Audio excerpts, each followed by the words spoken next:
আমাদের নেত্রী বেগম খালেদা জিয়া যিনি বিদেশে চিকিৎসাধীন আছেন, আপনারা দোয়া করবেন তিনি যাতে চিকিৎসা শেষ করে ফেরত আসতে পারেন। আমি শ্রদ্ধা নিবেদন করি তারেক রহমানের প্রতি। দীর্ঘ 17 বৎসর 18 বৎসর যাবৎ বিদেশের বাড়িতে স্বৈরাচারের আঘাতে বিদেশের বাড়িতে অবস্থান করছেন, তিনিও যাতে ফিরত এসে বাংলাদেশের নেতৃত্ব দিতে পারেন তার জন্য দোয়া করবেন।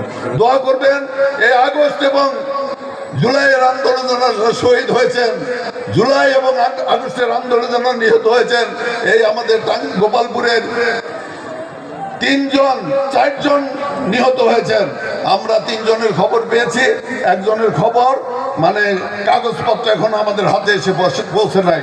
প্রিয় বন্ধুরা, আমাদের গোপালপুরের 4 জন আত্মাহুতি দিয়েছে, প্রাণ দিয়েছে এই স্বৈরাচারকে উৎখাত করার জন্য। আমি তাদের আত্মার বিধি আত্মার প্রতি মাগফিরাত কামনা করি, তাদেরকেও যেন আল্লাহ তাআলা বেহেশতে নসিব করেন। প্রিয় বন্ধুরা, আমার বক্তৃতা দেব না, সময় নাই, 10 মিনিট সময় আছে। শুধু একটি কথা বলতে চাই। গোপালপুর লের যে সামাজিক ব্যবস্থা ছিল, একজন আরেকজনকে শ্রদ্ধা করত, মুরব্বীকে ছোট বয়সীরা শ্রদ্ধা করত, সেই সামাজিক অবস্থা আজকে ভেঙ্গে খান খান হয়ে গেছে। কেউ কারো শ্রদ্ধা করে না। ওরা এই খালি দুর্নীতি করে নাই, সমাজ ব্যবস্থাকেও ধ্বংসের চুরমার করে দিয়ে গিয়েছে। কাজে এই পতিত আওয়ামী লীগ যা করেছে আমরা তাই করব। পতিত আওয়ামী লীগ লুটপাট করেছে, চাঁদাবাজি করেছে, মাদকের ব্যবসা করেছে, গোপালপুরকে উচ্ছিন্ন নিয়ে গিয়েছিল, আমরা কি তাই করব?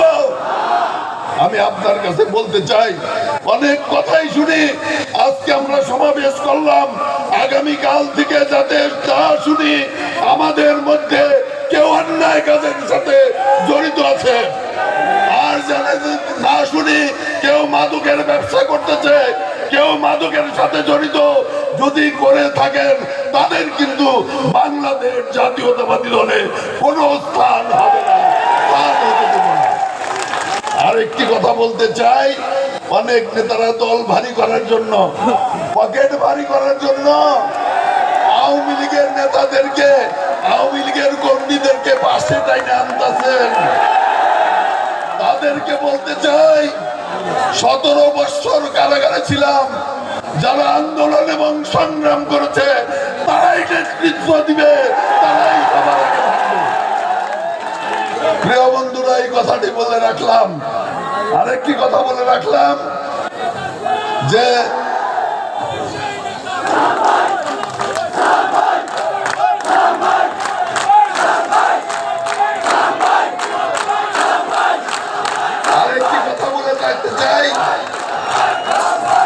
পলাশীর আমরা কারণে যখন বাংলার স্বাধীনতা নিমজ্জিত হয়, বাংলার স্বাধীনতা নিমজ্জিত হয়, আম গাছের ফাঁক দিয়ে জনগণ দেখেছে, প্রতিবাদ করে নাই।